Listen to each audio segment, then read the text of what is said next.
સુરતના વેસુ વિસ્તારમાં 8 વર્ષીય બાળક નવનિર્મિત બિલ્ડિંગના ગ્રાઉન્ડ ફ્લોર પરથી 25 ફૂટ નીચે બેઝમેન્ટમાં લિફ્ટની વેલમાં પટકાયો, જેને પગલે માતા દોડી ગઈ હતી અને બાળકને 108માં સિવિલ હોસ્પિટલ લઈને આવ્યા હતા, જ્યાં બાળકને તાત્કાલિક દાખલ કરીને સારવાર આપવામાં આવી રહી છે।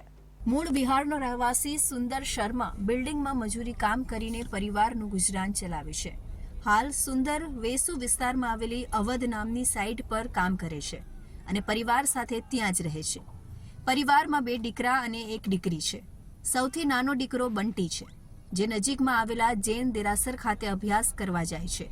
સવારે બંટી અભ્યાસ માટે ગયો હતો, ત્યારબાદ ત્યાંથી રજા મળતા તમામ બાળકો મસ્તી કરી રહ્યા હતા। દરમિયાન બાજુમાં આવેલી રઘુવીર સિલ્વર સ્ટોન એપાર્ટમેન્ટ નામની બની રહેલી બિલ્ડિંગ ખાતે પહોંચ્યા હતા। બંટી દોડવા જતા બનાવવામાં આવેલી આળસ સાથે અથડાયા બાદ સંતુલન ગુમાવ્યું અને સીધો જ ગ્રાઉન્ડ ફ્લોરથી બેઝમેન્ટની લિફ્ટની વેલમાં પટકાયો હતો। બંટી પટકાયો હોવાથી જાણ થતાં માતા અને આસપાસના લોકો દોડી આવ્યા હતા।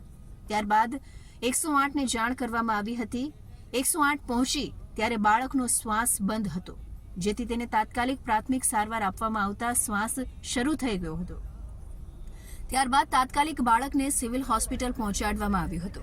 108ની ટીમ દ્વારા બાળકને સિવિલ હોસ્પિટલ લઈને પહોંચતા ટ્રોમા સેન્ટરમાં દાખલ કરી દેવામાં આવ્યો હતો, જ્યાં તાત્કાલિક બાળકની સારવાર શરૂ કરવામાં આવી હતી।